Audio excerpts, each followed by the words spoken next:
Hello everyone, welcome back to my channel Priyanka's blog. তো কেমন আছে সবাই? আশা করি অনেক ভালো আছো, আর আমিও ভালো আছি। তো এখন 6টার মতন বাজে, ঘুম থেকে উঠে পড়েছি আমি। আর দেখো কি বৃষ্টি হচ্ছে, যেহেতু আমার টিফিন রেডি করতে হবে এই জন্য। তো এখন যাব রান্নার দিকে, তো দেখি কি বানাই।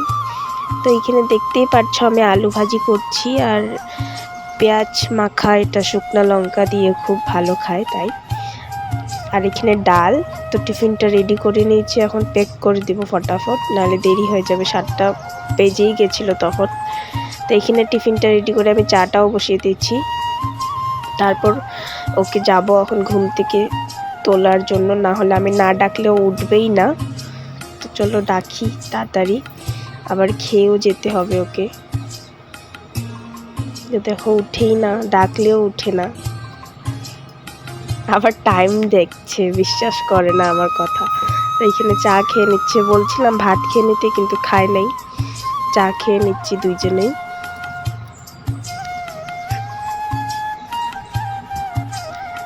বাইরে মেঘলা মেঘলা ওয়েদার, এত ওয়েদারটা ভালো না কদিন ধরে এইখানে।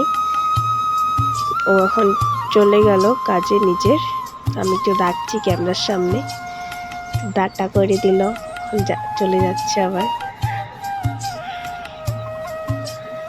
ও চলে গেছে, তারপর আমিও লেগে পড়লাম আমার কাজে। ডেলি রুটিন আমার যা যা থাকে ঘরের সমস্ত কাম শেষ করব, তারপরে রান্নাও আছে।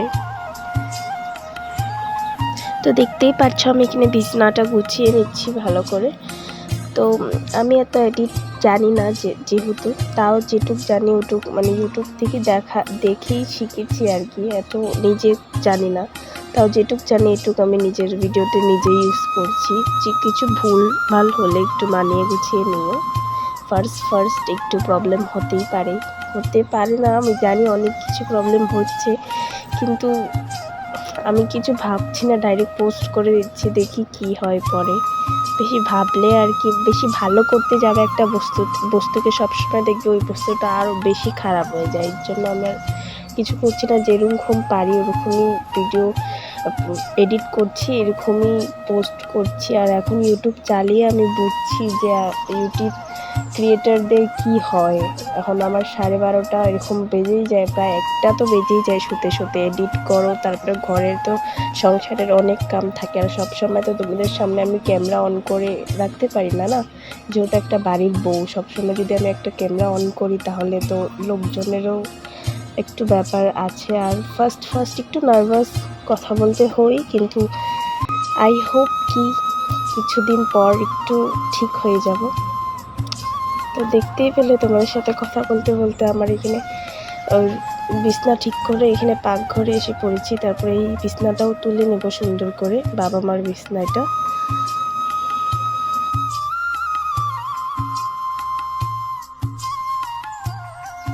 আর যেহেতু আমি সব কিছু মানে সব ইনস্টা ইউটিউবের সব কিছু মানে আমি এডিট করি, আমার হাজব্যান্ড এতটা করে না, বিকজ বেচারা ও সারাদিন কাজে থাকে, বাড়ি ফিরে 5টার মতন ফিরেই আবার দোকানে বসতে হয়। এর জন্য আমি ওকে বলিও না কি এডিট করো বা কিছু, ভাল লাগে না। আমরা তো যেহেতু একটু সময় পাই, 10 বা 1 ঘন্টার মতন রেস্ট করার সময় পাই, ওরা তো আর পায় না ওই সময়টা।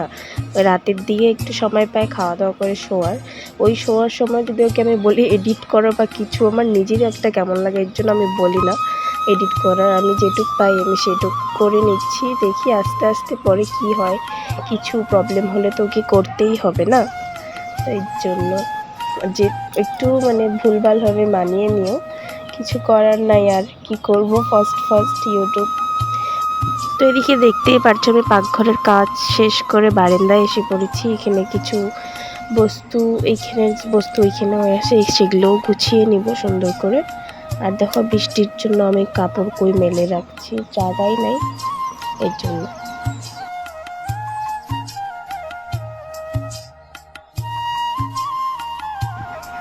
তারপর আমি ঘরটা এখন ঝাড়ু দিয়ে নেব। আর এখন আমি এডিট করছি এই বিকাল 4টা হয়তো বাজে। তো বিকালের সেমন কিছু কাম থাকে না, এর জন্য আমি ব্লগ করছি না, শুধু ঘরটা ঝাড়ু দিলেই হয়ে যায় এই জন্য।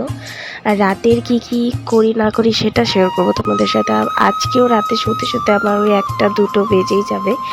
আবার এইখানে হালকা একটুখানি এডিট করে থুয়ে দিচ্ছি, যেহেতু আমার রাতে অনেক কাজ থাকে। এর জন্য আমি ভাবি কি একটু সকালের দিকে বা দুপুরের দিকে এডিট করে রাখলে রাতের দিকে একটু কামটা এগিয়ে যাবে, যেহেতু সকালে উঠতে হয়, এত দেরি করে তো শুলে আর হবে না না। তারপরে ঘরটাও মুছে নিচ্ছি।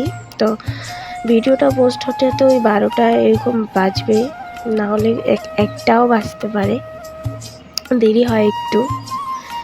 ঘরটা মুছে বারান্দাটাও মুছে নিচ্ছি। আর আমি নিজের কাম নিজে করতেই বেশি ভালোবাসি। আমার কাম যেহেতু যেমন কি কেউ করে দিল, ওই কাম আমার পছন্দ হবে না, সে যতই ভালো করে করুক না কেন আমার পছন্দ হয় না। কেন কি আমি নিজের কাম নিজে করতে ভালোবাসি। একটু হলেও আমি ওই কাজে আবার হাত লাগাবোই, তখন গিয়ে আমি একটু ভালো বা বেটার ফিল করি।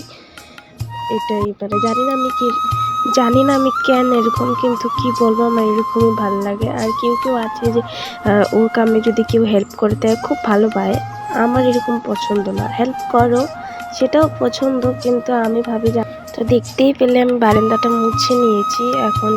আর ঘরটা মুছলেও মুছার মতন লাগে না, কেন কি আমাদের হাঁস মুরগি কত আছে, সেগুলো সবসময় বারান্দার মধ্যে উঠে যায়। আমি সবসময় তো দেখে রাখতে পারি না, কোনো না কোনো কামে আমি বিজি থাকি। আর দেখো বস্তাগুলোও কিচ্ছু শুকে নাই, এত বৃষ্টি আজকে সকালের দিকেও বৃষ্টি হয়েছে। এখন একটু দুপুরের দিকে রোদ হালকা হালকা আছে। এখন রোদ উঠে কী হবে, যখন রোদ উঠার তখন উঠে না, এখন রোদ উঠেছে। তাও আমি কাপড়গুলো একটু মেলে দিয়েছি, যেহেতু রোদ উঠেছে, একটু হালকা পাতলা শুকিয়ে গেলেও হয়ে যায়। উঠানটাও আমি ঝাড়ু দিয়ে নিচ্ছি। তারপরে এইটা সকালের ব্রেকফাস্ট করার বাসন কিছু, সেগুলোও ধুয়ে নেব। আমি রাতের বাসন রাতেই ধুয়ে দিই, সেটা তোমাদের সাথে আমি কালকে 12টার দিকে একটা শর্টস শেয়ার করেছিলাম, সেটারই আজকে সকাল শেয়ার করছি। আমি বলছিলাম যেহেতু ডেলি ব্লগ দেব, এর জন্য। ওটা বিকালের দিকে শ্যুট করেছিলাম বলে এত বড় হয়নি, হালকা পাতলা বিকালের দিকে রাত অবধির ব্লগ, আর এটা সকাল থেকে রাত অবধির ব্লগ। তো দেখতে থাকো। আর এখানে আমি কাপড়গুলোও ধুয়ে নিয়েছিলাম, যেহেতু একটু কম্পার্টের জল দিয়ে ধুয়ে এখন ডাইরেক্ট শুকোতে দিয়ে দেবো। এই সময়ের মধ্যে আমি কাপড় ধুচ্ছি, তখন একটু রোদ নাই, উল্টো একটু বৃষ্টি হচ্ছে, তো শুকাতে দিয়ে দেবো, আর কিছু করার নেই। এখন শুকিয়ে গেছে, কি রোদ উঠেছে তো দুপুরের দিকে, তো শুকিয়ে গেছে এখন। আর বেডশিটের এত রোদ লাগে না, হালকা পাতলা হাওয়া দিলেই শুকিয়ে যায়। কিন্তু অনেক মোটা কাপড়, সেগুলো একটু রোদ না দিলে শুকায় না। আর আমার মনে হয় কমফর্ট না দিলে কাপড়ের মধ্যে বৃষ্টির দিন গন্ধ হয়ে যায় রেখে দিলে, এর জন্য আমি কমফর্টটা দিয়ে দিই। তারপরে স্নানও হয়ে গেছে আমার, স্নান করে আমি ডাইরেক্ট পুজো দিতে চলে গেছিলাম। সেটা তোমাদের সাথে আমি শেয়ার করি নাই, মোবাইল নিয়ে যাইনি, ভাল লাগে না আমার এর জন্য পুজোর সময়। কিন্তু কালকে সন্ধ্যাবাতিটা শেয়ার করেছি, সেটা বাইরে কেউ আছিল না এর জন্য, আর আজকে বাইরে একটু লোক আছিল ওই জন্য। তারপরে ওইখানে পূজা টুজা দিয়ে তারপর আমি রান্না বসাতে চলে এসেছি। আর এখানে আমি ঠাকুমার সাথে কথা বলছিলাম, ভাতটা বসিয়ে দেবো। ঠাকুমা ওই সাইডে ঢেকিয়া শাক শাক বাজছে, আর আমি এখানে ভাতটা বসিয়ে দিলাম। আর তোমরা আমার ব্লগে এত বাইরের ব্লগ কিছু দেখতে পারবে না, কেন কি আমি এত বাইরে ঘুরতে যাই না। আর যেহেতু ওরও সময় হয় না এখন ঘোরার, কোনো দিন হলে যাব ব্লগ করব, কিন্তু এখন যাই না, এত এর জন্য ব্লগ করা হয় না। আর আমারও এত পছন্দ না সবসময় ঘোরাঘুরি, যে এরকম না যে ঘুরতে না গেলে কিছু ভালো লাগে না। ঘুরতে গেলেও কিছু না গেলেও আমার কিছু আসেও না যায় না, অত পছন্দ না তারপর ডালটাও বসিয়ে নেব, এখানে আদা থেতো করে দিয়েছি আর কাঁচা লঙ্কা। তো এখানে সবজি হয়ে গেছে, ডাল, ঢেকিয়া শাক ভাজি আর ভাত কেরেলা ভাজি। খাওয়া দাওয়া কমপ্লিট। তো সন্ধ্যাবেলায় বাবা এখানে একটু প্রসাদ এনে দিয়েছে লোকনাথ বাবার, সেটাই খেয়ে নিচ্ছে এখন। তারপর ও এসে পড়েছে, ওকেও একটু চা দিয়ে দিলাম। আর এইখানে ও জানি কি বলছিল, সেটা এখানে সাউন্ডটা অ্যাড করিনি।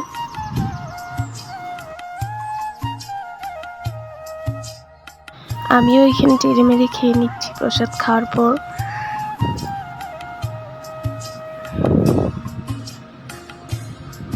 তারপর এখানে খাওয়া দাওয়া করে নিলাম। আজকে ও খাইয়ে দিচ্ছিল আমাকে, কেন শরীরটা এত ভালো না কদিন ধরে, যেহেতু বলেছিলাম সর্দি কাশি হয়েছে বলে। খাওয়া দাওয়া করার পর সব কাম শেষ করে নিচ্ছি, বাসন টাসন ধোয়া সেটা আর শেয়ার করে নেই। আর এখানে টোনার ইউজ করে নিচ্ছি। তারপর ওইখানে বিছনাটাও গুছিয়ে নিচ্ছে, মানে বিছনাটা করে নিচ্ছে শোয়ার জন্য।